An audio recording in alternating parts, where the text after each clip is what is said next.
Bharat Ratna doctor Bhimrao Ambedkar ಅವರಿಗೆ ಕೋಟಿ ಕೋಟಿ ನಮನ. ಇವರ ಜೀವನವನ್ನು ಆಧರಿಸಿ ಈ ಧಾರಾವಾಹಿಯನ್ನು ನಿರ್ಮಿಸಲಾಗಿದೆ. ರಾಷ್ಟ್ರಕ್ಕೆ, ರಾಷ್ಟ್ರದ ಜನರಿಗೆ ಅಂಬೇಡ್ಕರರ ಕೊಡುಗೆ ಅಪಾರ. ಹಲವಾರು ಅಧಿಕೃತ ಪುಸ್ತಕಗಳನ್ನು ಆಧರಿಸಿ ಈ ಕಥೆಯನ್ನು ತಮ್ಮ ಮುಂದೆ ಇಡಲಾಗಿದೆ. ಈ ಧಾರಾವಾಹಿಯನ್ನು ವಾಹಿನಿಯು ನಿಷ್ಠೆಯಿಂದ ನಿರ್ಮಿಸಿದ್ದು, ಬಾಬಾ ಸಾಹೇಬರ ಜೀವನ ಮತ್ತು ಸವಿಸಿದ ಹಾದಿ ಪ್ರತಿಯೊಬ್ಬರಿಗೂ ಸ್ಫೂರ್ತಿ ನೀಡುತ್ತದೆ ಎಂಬುದನ್ನು ವಾಹಿನಿಯು ಬಲವಾಗಿ ನಂಬಿದೆ. ಆದರೆ ನೀನದನ್ನು ಮಾಡ್ತಾ ಇಲ್ಲ. ಸದಾ ಮನೆಯೊಳಗೆ ದ್ರೋಹ ಮಾಡ್ಕೊಂಡೇ ಬಂದಿದೀಯ. ಮನೆಗೆ ದೊಡ್ಡೋಳಾಗಿ, ಅತ್ತೆಯಾಗಿ, ಮಲ್ತಾಯಿನೂ ಆಗಿದೆಯಾ.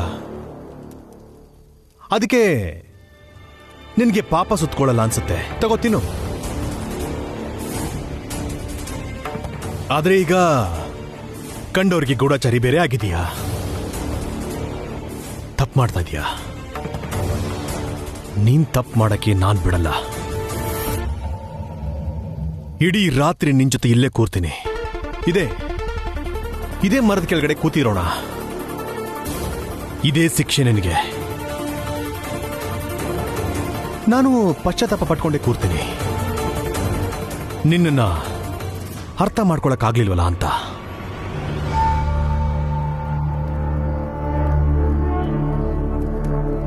ಇಲ್ಲಿ ನೋಡಿ, ನಿಮ್ಮಿ ಮಾತುಗಳಿಂದ ನನ್ನ ದೇವರಾಣೆ ಬದಲಾಗಲ್ಲ. ಯಾಕೆಂದ್ರೆ ನಾನು ಇದಕ್ಕೆಲ್ಲ ಜಗ್ಗೋಳಲ್ಲ. ನೀವು ನನಗೆ ಏನೇನು ಹೇಳಕ್ ಪ್ರಯತ್ನ ಪಟ್ಟರೂ ಕೂಡ ನನಗಿರೋ ದ್ವೇಷ ಖಂಡಿತ ಕಮ್ಮಿ ಆಗಲ್ಲ. ಪರವಾಗಿಲ್ಲ ಬಿಡು.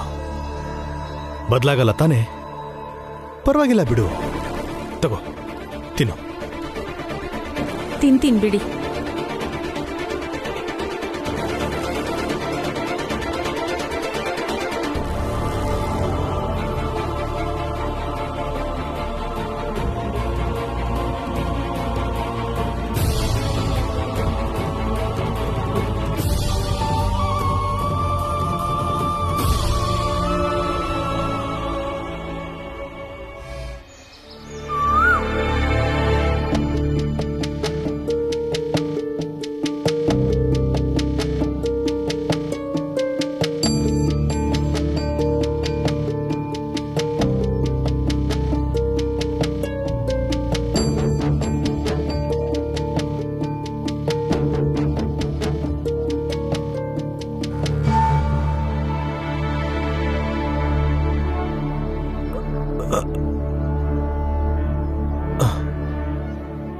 ಬೆಳಗಾಯ್ತಲ್ಲ, ಈಗ್ಲಾದ್ರೂ ಮನೆಗೆ ಹೋಗಣ್ವಾ? ಹೋಗು. ಆದ್ರೆ ಇನ್ನು ಮುಂದೆ ನೆನಪಿರ್ಲಿ, ಇನ್ನು ಯಾವುದೇ ರಾತ್ರಿ ಆಗ್ಲಿ ನನ್ನ ಮಕ್ಕಳ ವಿರುದ್ಧ ಹೆಜ್ಜೆ ಹಾಕೋ ಹಾಗಿಲ್ಲ. ಇಲ್ಲಾಂದ್ರೆ ಇದೇ ರೀತಿ ಕೈಗಳನ್ನ ಕಟ್ಟಾಕಿ ಚಳಿಲಿ ಮರದಡಿ ಕೂರಿಸ್ಕೊಂಡು ಬೆಳಗ್ಗೆ ತನಕ ಬೀದಿಲಿ ಕೂರಿಸ್ಕೊಂಡೇ ಇರ್ತೀನಿ. ಹೋಗು, ತಟ್ಟೆ ತಗೊಂಡು ಹೋಗು.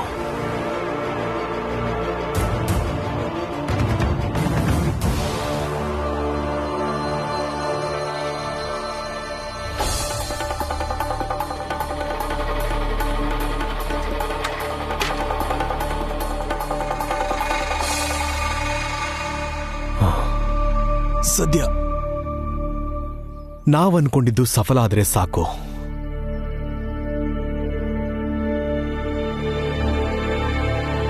ನೋಡಿ, ಇವತ್ತಿಂದ ಕಾಲೇಜ್ ಓಪನ್ ಆಗಿದೆ. ಹೆಚ್ಚು ಕಡಿಮೆ ಆಗದಾಗೆ ನಾವು ರೌಂಡ್ಸ್ ಹಾಕಬೇಕು. ನೀವೊಂದು ಕೆಲಸ ಮಾಡಿ, ಈ ಫೈಲ್ನ PM ಆಫೀಸಿಗೆ ತಲುಪಿಸ್ಬಿಡಿ. ನಾನು ಅವ್ರನ್ನ ಅಲ್ಲೇ ಬಂದು ಭೇಟಿ ಆಗ್ತೀನಿ ಅಂತ ಹೇಳ್ಬಿಡಿ. ಆಗ್ಲಿ ಸರ್. ಅಂಡ್ ನೀನು ನಮ್ಮ ಜೊತೆ ಬರಬೇಕು ಅನ್ನೋ ಅವಶ್ಯಕತೆ ಏನೂ ಇಲ್ಲ. ನೀನು ಆಫೀಸಲ್ಲೇ ಇರು. ಓಕೆ, ಹೋಗು.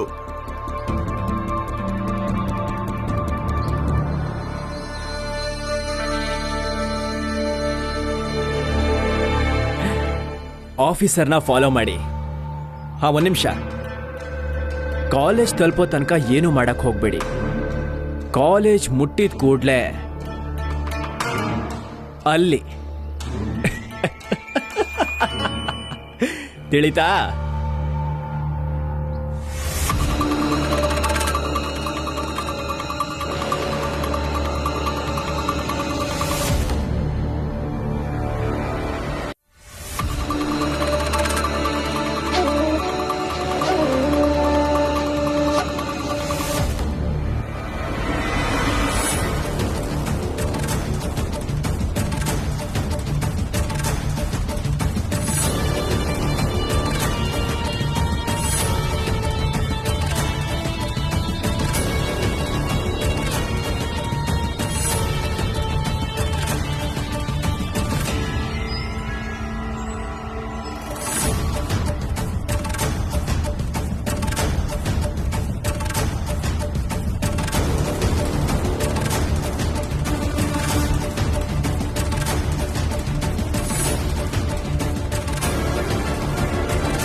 ನೋಡು ಕಾಲೇಜ್ ಹತ್ರ ಬಂದ್ರು. ನಡೀರಿ, ದಾಳಿ ತಯಾರಾಗಿ ಬನ್ನಿ ಬನ್ನಿ. ಕಾಲೇಜ್ ಹತ್ರ ಗಲಾಟೆ ಆಗೋದಕ್ಕೆ ಬಿಡಬಾರ್ದು. ಹೌದಪ್ಪ, ಅಲ್ಲೇ ಅವ್ರ ಮುಂದೆನೆ ಹಿಡಿದು ಯಾರ ಕಡೆಯವರು ಅಂತ ತೋರ್ಸೋಣ ಬನ್ನಿ.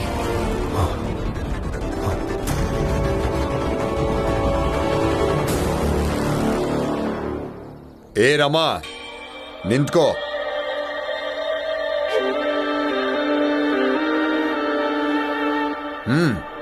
ಹಾಲು ಯೋಗ್ಯತೆ ಇದೆ. ಹಾಲು ತಗೊಂಡು ನೀನ್ ಎಲ್ಲಿಗೆ ಹೋಗ್ತಾ ಇದೀಯಾ? ನಿನ್ನ ಕೆಟ್ಟ ದಿನಗಳು ಈಗ ಶುರುವಾಗ್ತಿದೆ, ಕಾಯ್ತಿರು. ಕೆಟ್ಟ ದಿನಗಳಲ್ಲ, ಒಳ್ಳೆ ದಿನಗಳು ಬರ್ತಿವೆ. ಆ ಖುಷಿಗೆ ಈ ಹಾಲು ತಗೊಂಡು ಹೋಗ್ತಿರೋದು, ಪಾಯಸ ಮಾಡಕ್ಕೆ. ಸಂತೋಷ ಯಾಕೆ ಗೊತ್ತಾ? ನನ್ ಗಂಡ ಗೆದ್ದಿರೋ ಸುದ್ದಿ ಬರುತ್ತೆ. ಆ ಭೀಮ್ರಾವ್ ನಿನಗೆ ಹಗಲ್ಗನ್ಸ್ ಕಾಣೋದನ್ನ ಚೆನ್ನಾಗಿ ಹೇಳ್ಕೊಟ್ಟಿದ್ದಾನೆ ಅಲ್ವಾ? ಆದ್ರೆ ನಿನಗ್ ಗೊತ್ತಿಲ್ಲ. ಹೇಳ್ತೀನಿ ಕೇಳು. ನಾವ ಮೂರ್ಖ ಭೀಮ್ರಾವ್ಗಿಂತ ಬಹಳ ಬುದ್ಧಿವಂತರು. ಇವತ್ತು ಕಾಲೇಜ್ ಬೀಗ ತೆಗೆಯೋಕ್ಕೂ ಮುಂಚೆ ಹೇಗ್ ಮುಚ್ಚುತ್ತೆ ಅಂತ ನೋಡ್ತಿರು. ನಿನ್ನ ಗಂಡ ಭೀಮ್ರಾವ್ ಎಂಥ ಜಾಲದಲ್ಲಿ ಸಿಕ್ಕಾಕೋತಾನೆ ಅಂತ ನೋಡ್ತಿರು. ಕಾಯ್ತಾ ಇರು. ಆ ಪಿರಂಗಿ ಅಧಿಕಾರಿ ಹತ್ರಕ್ಕೂ ಹೋಗಕ್ಕಾಗಲ್ಲ. ಒಂದ್ ವೇಳೆ ಅಧಿಕಾರಿನ ಹೊಡಿಯಕ್ ಹೋದವರು ನಿಮ್ ಕಡೆಯವರು ಅಂತ ಅವ್ರಿಗೇನಾದ್ರೂ ಗೊತ್ತಾದ್ರೆ ಸ್ವಲ್ಪ ಯೋಚನೆ ಮಾಡಿ, ನಿಮ್ಗೇನಾಗ್ಬೋದು ಅಂತ. ಅಲ್ಲ, ಅದೇನ್ ಹೇಳಿದ್ರಿ ನೀವು? ನೀವು ನನ್ನ ಯಜಮಾನ್ರಿಗಿಂತ ಬುದ್ಧಿವಂತರು ಅಂತಲ್ವಾ? ಒಂದ್ ಹೇಳ, ನಮ್ ಯಜಮಾನ್ರು ನಿಮ್ಗಿಂತ ತುಂಬಾ ಬುದ್ಧಿವಂತರು. ಹಾಗೆ ನೀವ್ ನಮ್ ಕೈಯಿಂದ ಮಾಡಿರೋ ಅಡ್ಗೆ ತಿನ್ನಲ್ವಲ್ಲ? ಇಲ್ಲ ಅಂದಿದ್ರೆ ಈ ಖುಷಿಗೆ ನಿಮ್ಗೆ 2 ಲೋಟ ಪಾಯಸ ಕೊಡ್ತಿದ್ದೆ. ಏಯ್, ನಾಲ್ಗೆ ಹರಿಬಿಡ್ಬೇಡ, ಗೊತ್ತಾಯ್ತಾ? ಕೂಗಾಡ್ಬೇಡಿ. ನರೋತ್ತಮ್ ಜೋಶಿಗೆ ತುಂಬಾ ಸಲ ಹೇಳಿದ್ದೀನಿ, ಆದ್ರೆ ನಿಮಗೆ ಮೊದಲನೇ ಸರಿ ಹೇಳ್ತಿದ್ದೀನಿ. ನಮ್ ಯಜಮಾನ್ರನ್ನ ಯಾರು ತಡೆದಿಲ್ಲ, ಹಾಗೆ ಯಾರು ತಡಿಯಕ್ಕೂ ಆಗಲ್ಲ.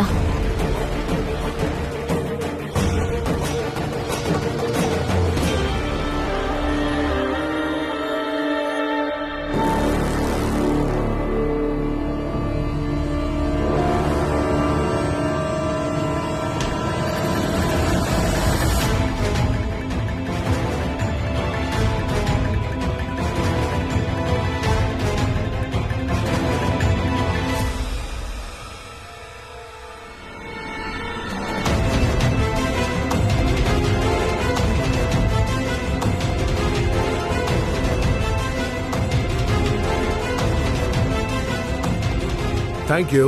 ನಿಮ್ಗೆ ಏನು ಆಗಿಲ್ಲ ತಾನೆ? ಹುಷಾರಾಗಿದ್ದೀರಾ ಅಲ್ವಾ? Yeah, I'm okay. ಓಕೆ. ಎಲ್ಲಿಗೆ ತಪ್ಪಿಸ್ಕೊಂಡು ಹೋಗ್ತೀರಾ? ವಕೀಲ್ ಸಾಹೇಬ್ರೆ, ನಮಸ್ತೆ. ನಂಗೆ ಈ ವಿಷಯಕ್ಕೇನೆ ಭಯ ಇದ್ದಿದ್ದು. ಈ ಭೀಮ್ರಾವ್ನಿಂದ ಮತ್ತೆ ಆಫೀಸರ್ ಮೇಲೆ ಹಲ್ಲೆ ನಡೆದಿದೆ. ನೋಡಿದ್ರಲ್ಲ ನೀವೇನೆ. ನರೋತ್ತಮ್ ಜೋಶಿ,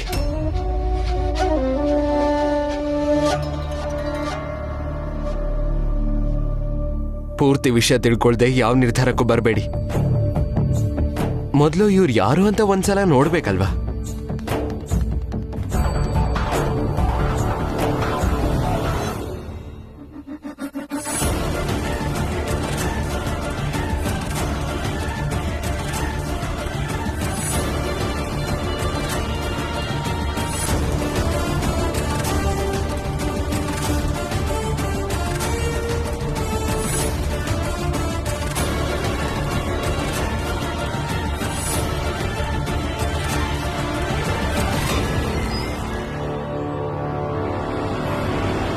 ಇವ್ರು ನಿಮ್ ಸ್ನೇಹಿತರಲ್ವಾ?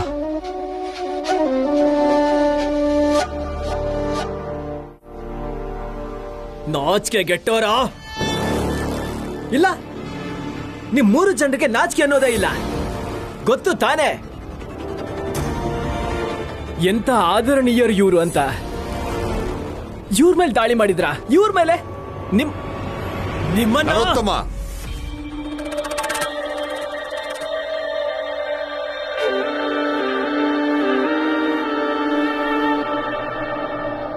ಇಂಥ ನಾಲಾಯಕ್ಗಳನ್ನ ಸ್ನೇಹಿತರನ್ನಾಗಿ ಇಟ್ಕೊಂಡಿದ್ಯಲ್ಲ, ನಿನಗೆ ನಾಚಿಕೆ ಆಗ್ಬೇಕು.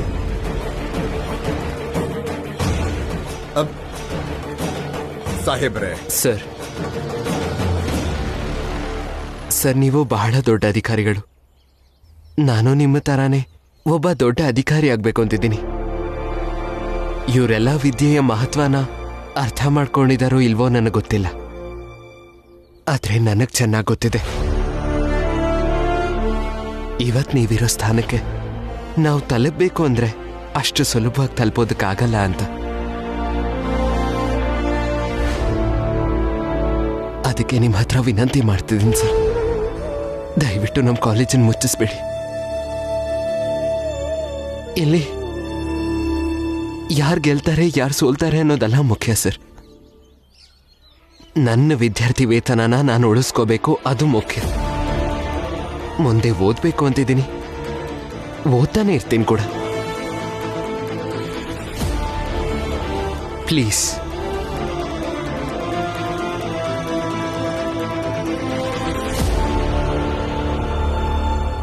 ಅಪ್ಪ, ಅಣ್ಣ, ಬನ್ನಿ.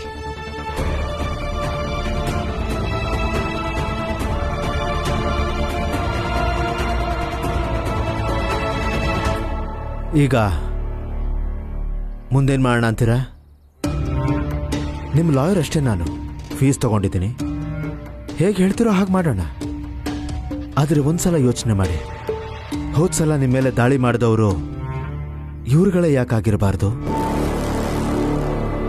ಕಾಲೇಜ್ ಕ್ಲೋಸ್ ಮಾಡಿಸ್ಬೇಕು ಅಂತ. ಯಾಕೆಂದ್ರೆ ಇವ್ರ ಉದ್ದೇಶ ಒಂದೇ, ಹೇಗಾದ್ರೂ ಮಾಡಿ ಭೀಮ್ರಾವ್ ಓದನ್ನ ನಿಲ್ಲಿಸಬೇಕು ಅಂತ ಅಷ್ಟೇ.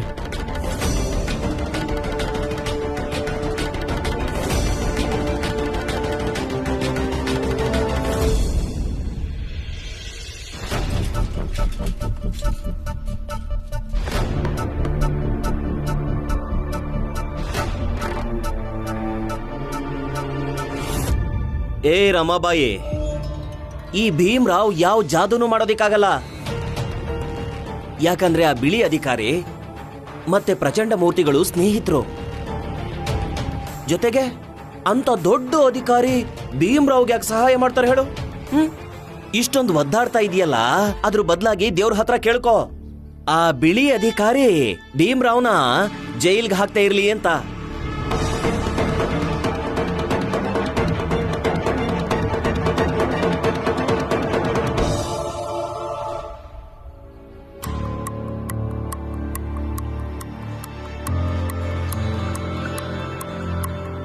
ಭೀಮಾ,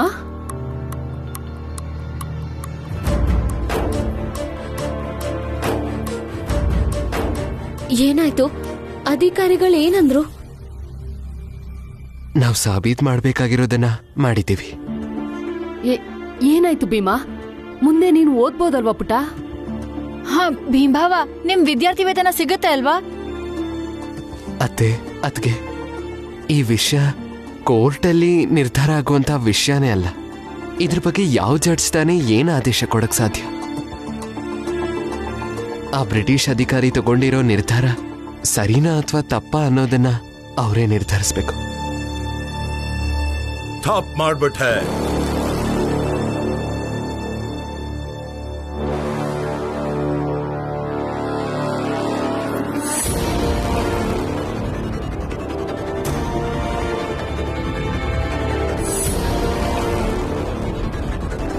ಕಾಲೇಜ್ಗೆ ಸಂಬಂಧಪಟ್ಟ ಹಾಗೆ ಏನೇ ತಪ್ಪು ನಡೆದಿದ್ರು ಅದಕ್ಕೆ ನಾನೇ ಜವಾಬ್ದಾರಿ. ಅದಕ್ಕಾಗಿ ನಾನು ನಿನ್ನ ಹತ್ರ ಕ್ಷಮೆ ಕೇಳ್ತೇನೆ. I am sorry. ನೀನು ಗೆದ್ಬಿಟ್ಟೆ ಭೀಮ್.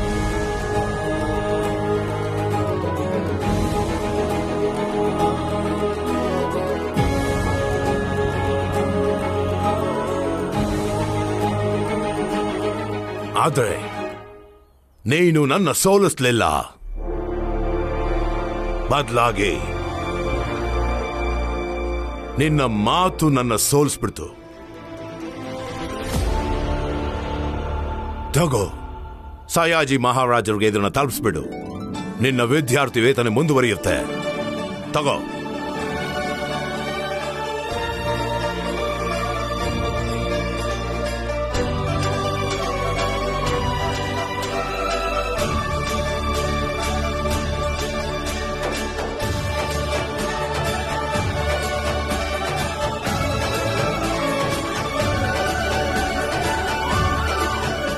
ನಾವಿನ್ನ ಹೊರಡ್ತೀವಿ. ಇದೇ ಖುಷಿಗೆ ಪಾಯಸ ಮಾಡಿದ್ದೀನಿ, ನೀವು ತಿನ್ಕೊಂಡು ಹೋಗಿ. ನೋಡಿ, ಇದೇ ಆ ಭೀಮ ಮತ್ತೆ ಅವನ ಹೆಂಡತಿ ರಮನ್ ಕೆಟ್ಟ ಬುದ್ಧಿ. ಯಾರಾದ್ರೂ ಸಹಾಯ ಮಾಡಿದ್ರೆ ಸಾಕು, ಸಹಾನುಭೂತಿ ತೋರಿಸಿದ್ರೆ ಸಾಕು, ಪಾಯಸ ಕೊಡೋದು. ಯೋಗ್ಯತೆ ಬೇಡವಾ? ಯಾರ ಮುಂದೆ ಏನ್ ಮಾತಾಡ್ತಿದೀಯ ಅಂತ ತಲೆಯಲ್ಲಿ ಇಟ್ಕೊಂಡು ಮಾತಾಡೂರಮ್ಮ. ಏನೋ ಒಂದು ಹೇಳ್ಬಿಡೋದು. ಕ್ಷಮೆ ಕೇಳು ಮೊದ್ಲು. ಸಾಹೇಬ್ರೆ, ನನ್ನ ಕ್ಷಮಿಸ್ಬಿಡಿ. ಏನೋ ಖುಷಿಗೆ ಹಾಗೆ ಹೇಳ್ಬಿಟ್ಟೆ. ಕ್ಷಮಿಸ್ಬೇಕಾ? ಅದ್ ಹೆಂಗ್ ಕ್ಷಮಿಸೋಕ್ಕಾಗುತ್ತೆ?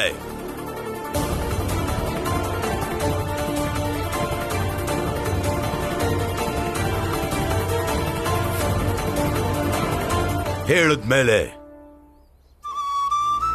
ಕೊಡ್ಬೇಕು ತಾನೇ.